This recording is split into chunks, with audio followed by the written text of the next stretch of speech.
Hey guys, this is Grand Admiral Thrawn, and for my 99th video, I'm reviewing Bad Batch Season 2.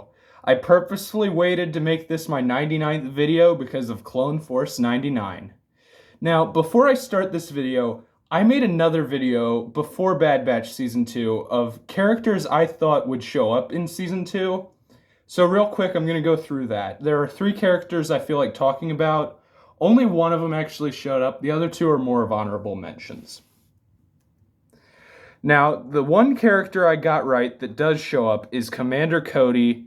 And then the other two that I feel like are just honorable mentions are Bosk, because Trandoshans show up, and then Sev, because I said maybe they'd go to Kashyyyk and they'd run into him there. And they go to Kashyyyk. Those two don't really count, but I just felt like saying that.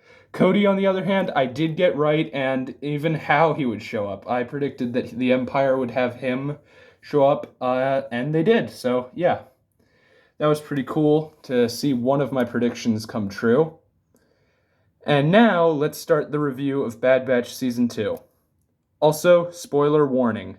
If you haven't seen Season 2, I highly recommend that you click off and watch it before watching this video. Now, for this review, I'm going to go through episodes, and then there are some characters that I think are notable enough for me to talk about afterwards.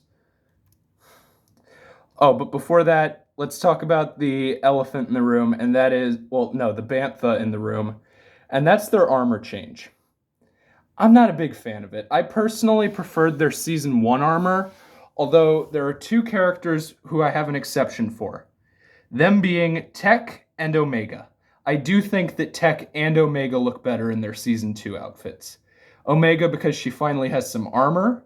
Not much, but some armor. And then Tech because his Season 1 armor was already plain, so I actually kind of like his having some color to it.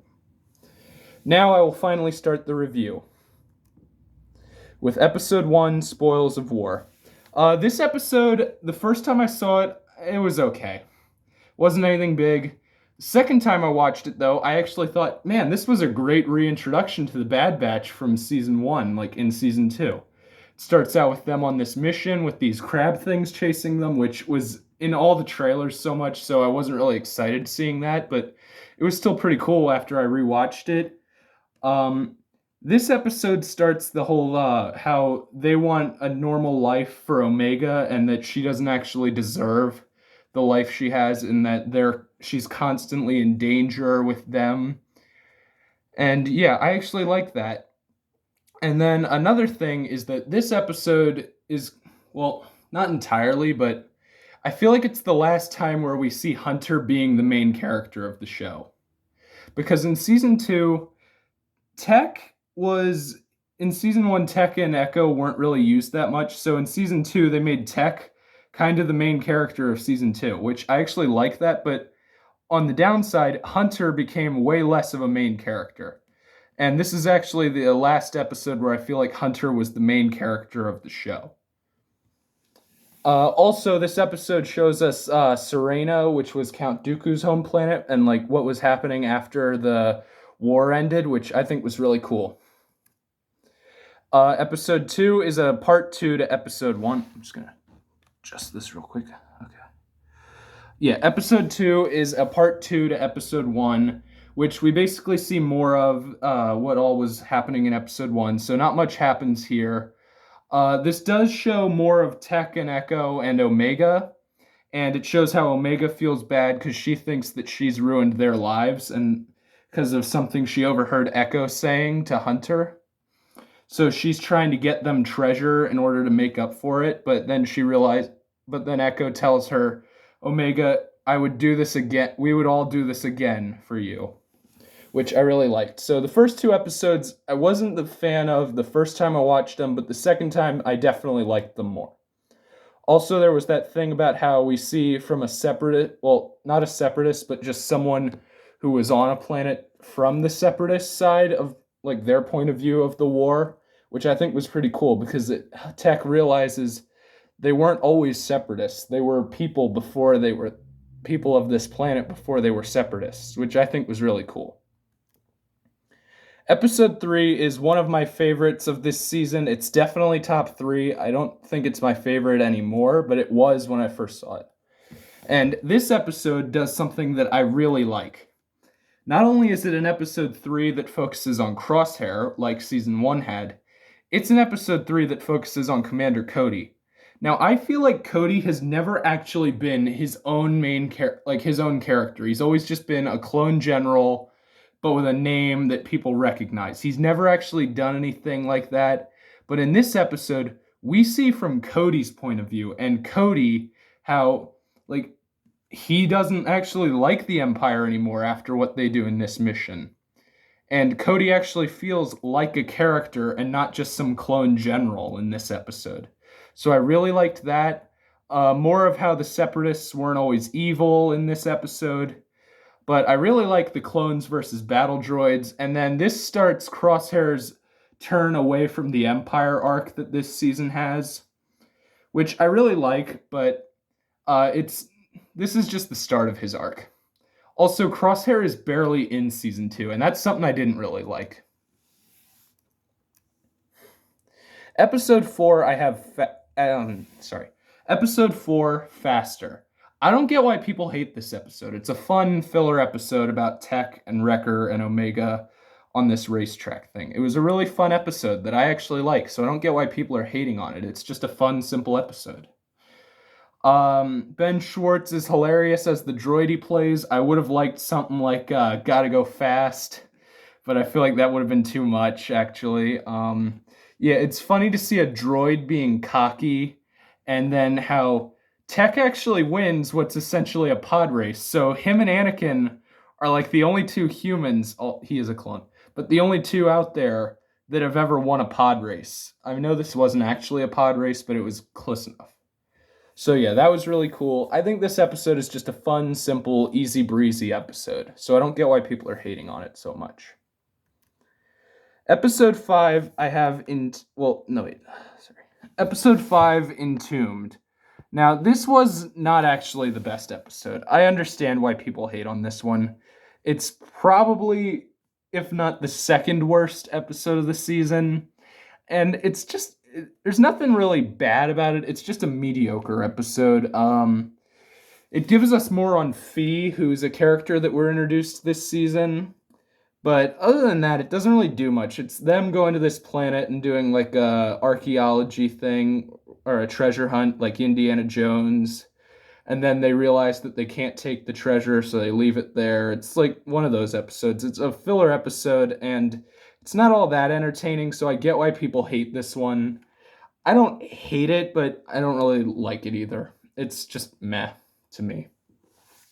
So apart from giving us more about Fee, this one doesn't do much.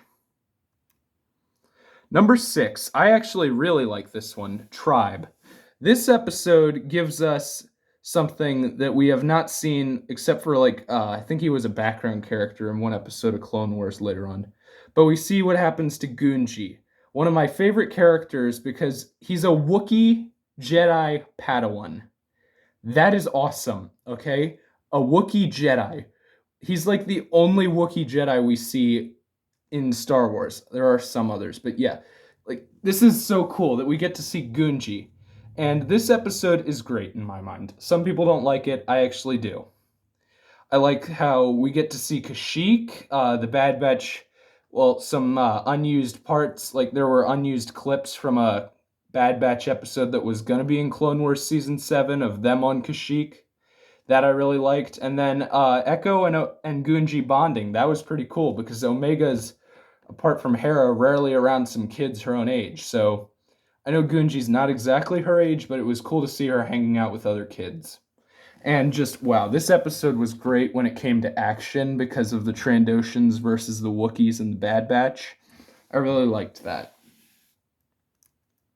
Episode 7, I have the Clone Conspiracy. This is a great conspiracy episode, and it doesn't even feature the Bad Batch, is what's weird about it. Like, one of the great episodes of this season has no members of it, not even Crosshairs in this one, okay?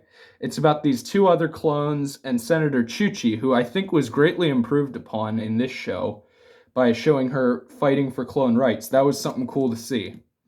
And it shows more of, from the clones' point of view, of them being phased out because they were born for combat. They don't know what to do if they can't fight. So this was great to see clones just like from their point of view of how what are they supposed to do now?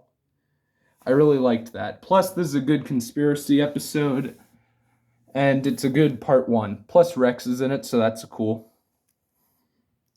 Episode 8, I have Truth and Consequences. This is the follow up to the clone conspiracy, and this is a really good episode where we see more of Echo's side, and we see the whole squad, well, minus Crosshair and Omega, with Rex fighting other Imperials on a Venator.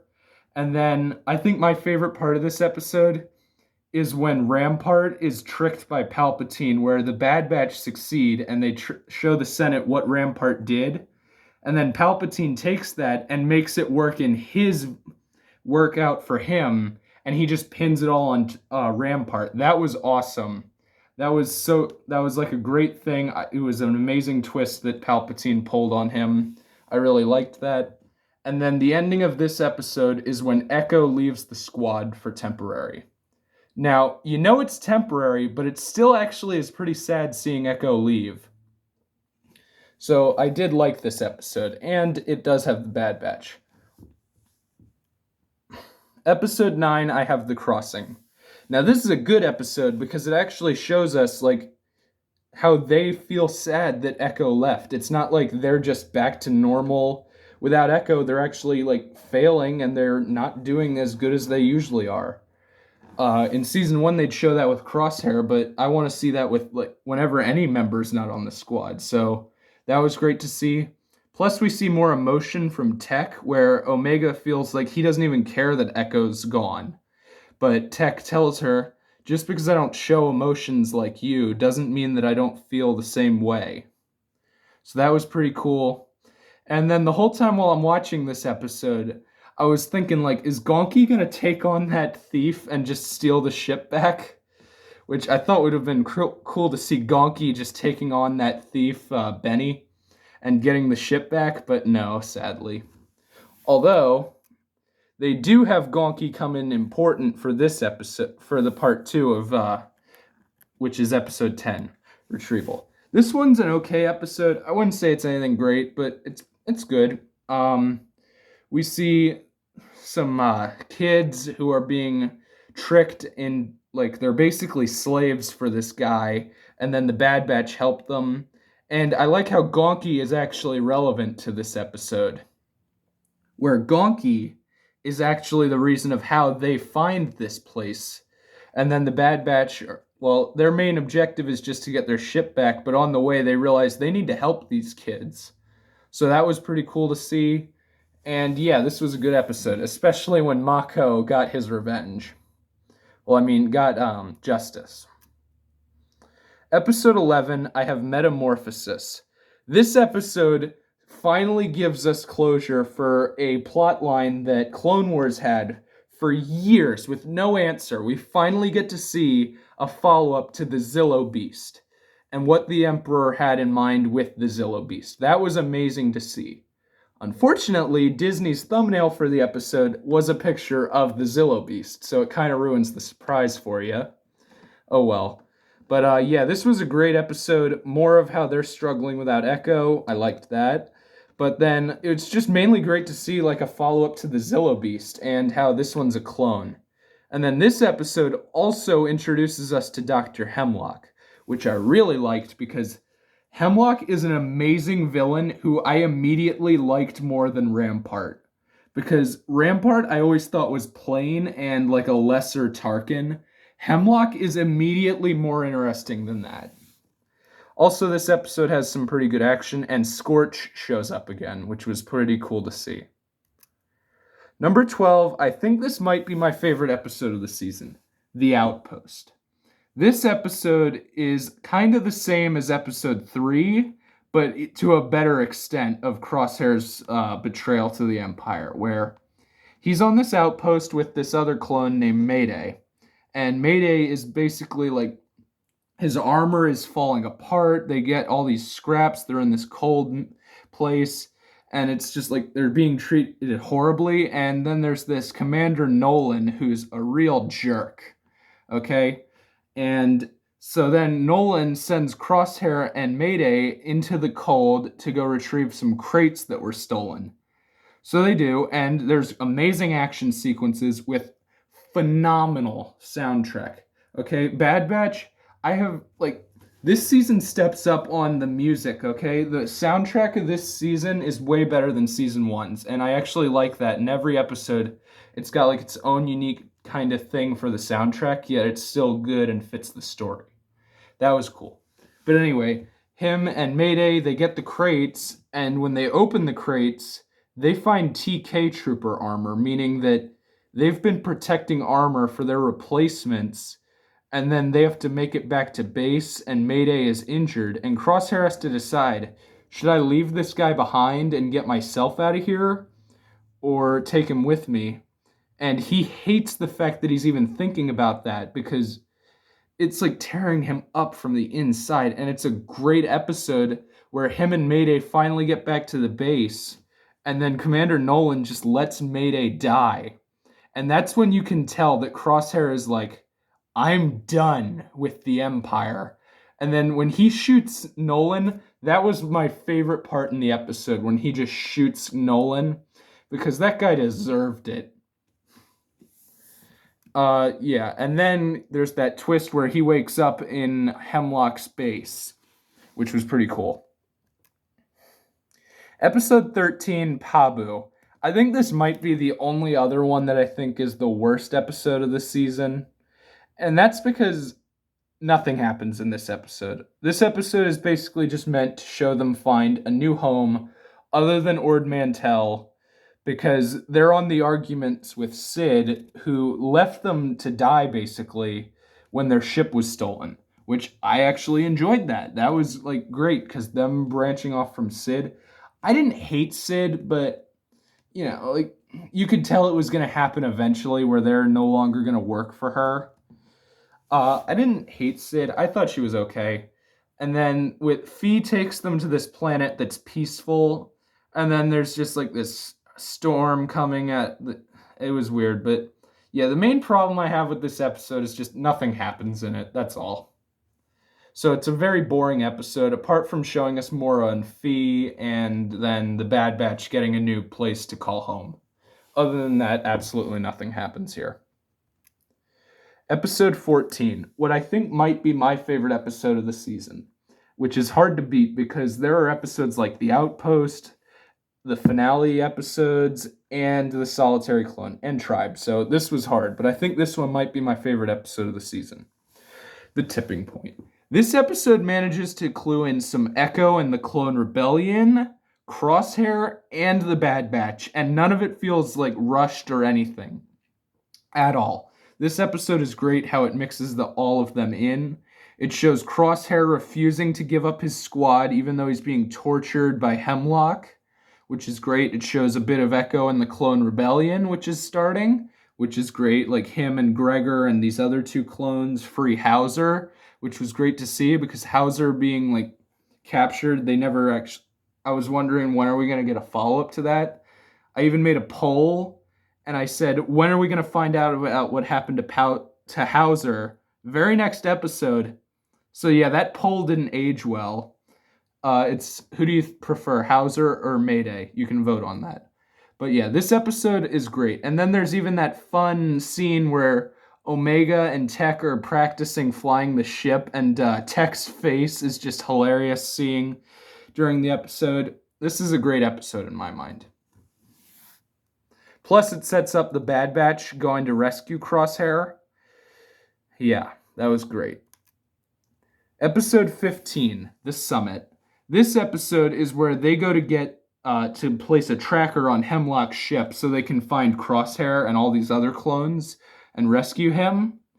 Only it doesn't go to plan, and they're infiltrating the base. Tarkin's in it, Krennic's in it, some other references are in it that I really like, such as Plo Koon's commanding officer. I can't remember his name, but he's there as a cameo, which was cool.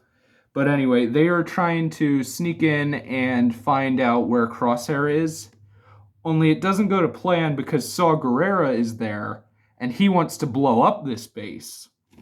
So this kind of makes me hate Saw Gerrera because it also has something sad happen in the finale that makes me really hate Saw Gerrera, who I actually used to like Saw Gerrera, but after this, I kind of hate him now. But yeah, this is a great episode. It shows Echo and them reunited and fighting again, which I thought was great. But then in episode 16, the finale, Plan 99. This episode is so sad, where it's like one of the saddest deaths we've had in Star Wars for a long time. And Tech's death is sad, and I actually, people are saying that he survived. I don't want him to have survived. I liked how they were making him more of a main character for this season and he has a good death, okay? I don't want it to have been that he's actually alive, because that would ruin his death. And this is a great end for him, where he sacrifices himself to save his squad. That was great. Okay? And then when the Bad Batch go to Ord Mantell to get AZ, yeah, AZ's in this season, by the way, where Sid sells them out, that was also great. And you can tell that Sid actually feels bad about it, which I liked how they showed that. And just the way when Wrecker is trying to keep Tech from falling, but he can't, that was cool. How you can even see there's sadness on his face, even though he's wearing his helmet.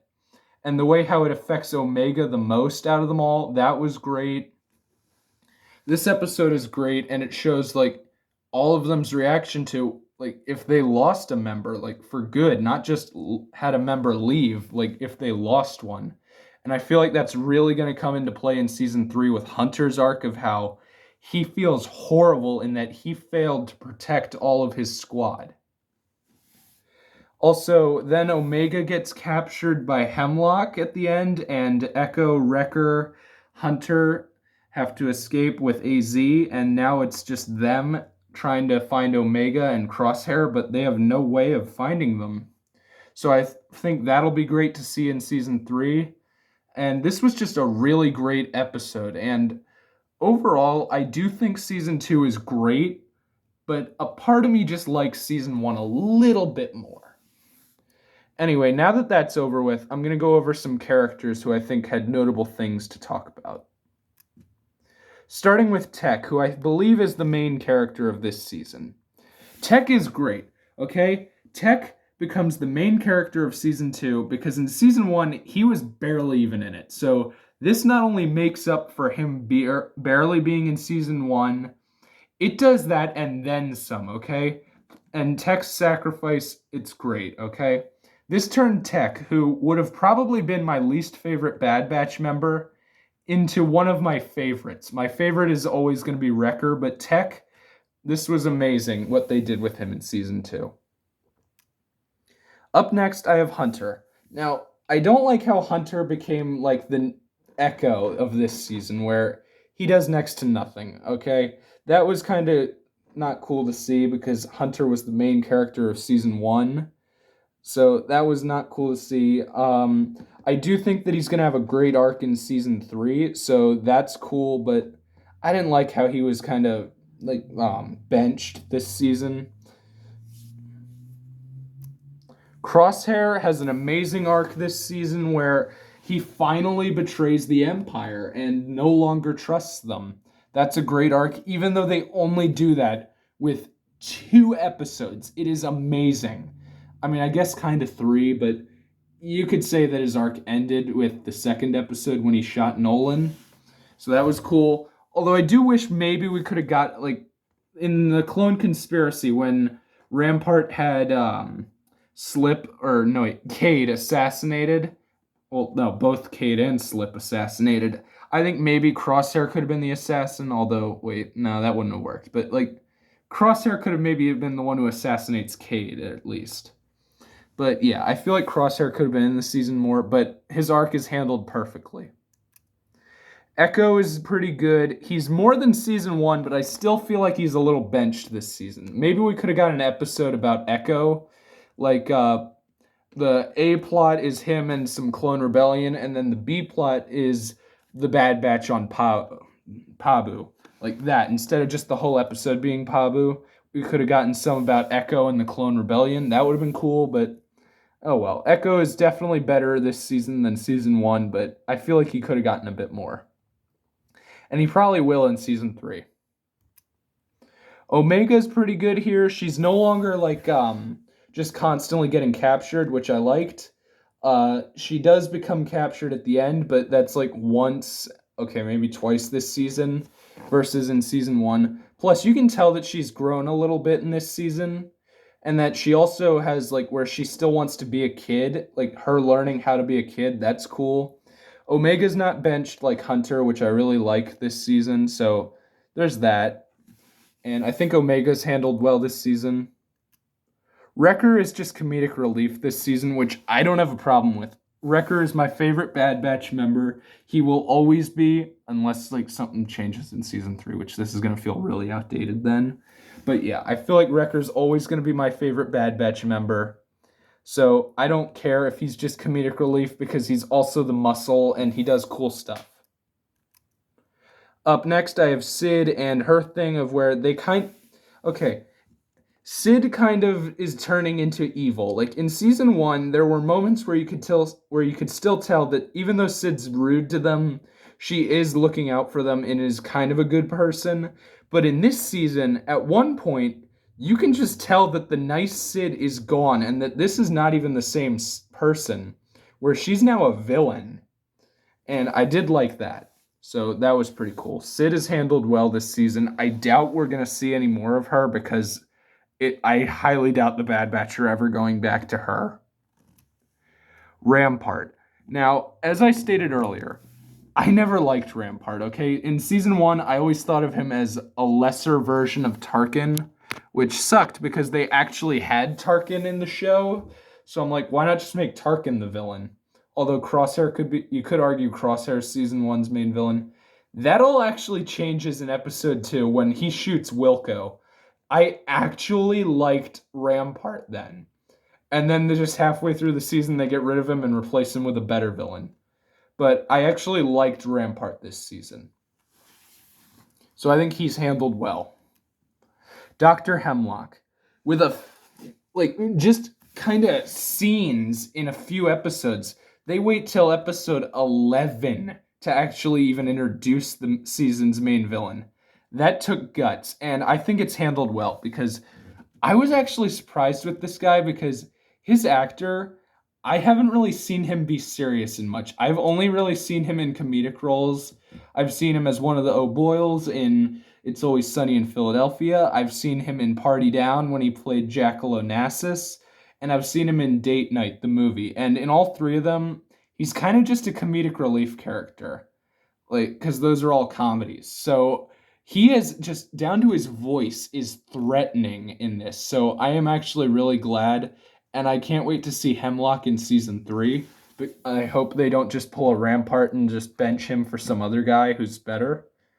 But yeah, I want to see more of Hemlock.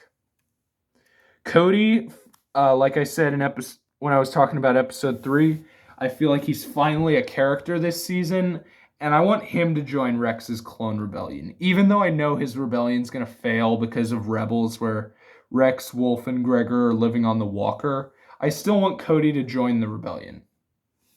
Well, Rex's clone rebellion. Fee, she's an okay character. She doesn't really do much, so I can't really say anything bad or good about her. She's okay. Wanda Sykes plays her, so I was expecting a bit more comedy from her, but oh well. I still liked her character, but it's kind of mutual. Like, I don't have anything bad to say about her, but I don't have anything really good to say about her either. She doesn't do much. Rex. Rex is kind of just a cameo in this season, which I didn't like because it's Captain Rex. Everyone likes Rex. He's one of if anyone's ever making a top 5 clones, there is a 99% chance Rex is on the list, and not only that, in first place, okay? But Rex just feels like a cameo in this season, because he's only in 2 episodes, and one of them is more of just like a quick scene that has him. In the other one, he is a main character of that episode, but other than that, Rex is barely in this season, which kind of sucks because he was in the trailer. Mayday. So basically everything that Cody does where he helps with Crosshair's arc, Mayday does to a better extent, which I really like because Mayday was a cool character. And it's sad to see him go. Scorch, like Rex, mainly just cameo this season. An amazing cameo, but a cameo nonetheless. Gunji, great to see what happened to him after Clone Wars, but kind of just like, apart from the one episode, he's only in one episode, and he's basically the same as he was in Clone Wars. Just the episode focuses on him and him trying to get back to Kashyyyk to find some more of his people. And then that little fight he has at the end of the episode is pretty cool. Slip, he's basically just Fives from the other Clone Conspiracy arc, but he's in a unique way, which I do like. So Slip was pretty cool, but he's only in one episode. AZ34521189626498721347 and Gonki. AZ, okay, in one episode, AZ is handled well. Other than that, he's like a background character. Like, he's in the first episode where he greets them and says, Mistress Sid is expecting you. Other than that, he's not even in the show, okay? And then he does have a good part in the finale, which I do like. And then Gonki is just the same as season 1, except for his one episode where it kind of revolves around him to get the ship back, because they track him to find the ship. So that was cool. But other than that, they don't really do much. So overall, I really did like Bad Batch Season 2, but a part of me feels like Season 1 was just better. I don't know. Let me know of your thoughts down in the comments section down below, and this was my 99th video, meaning my 100th video is my next one. I can't wait.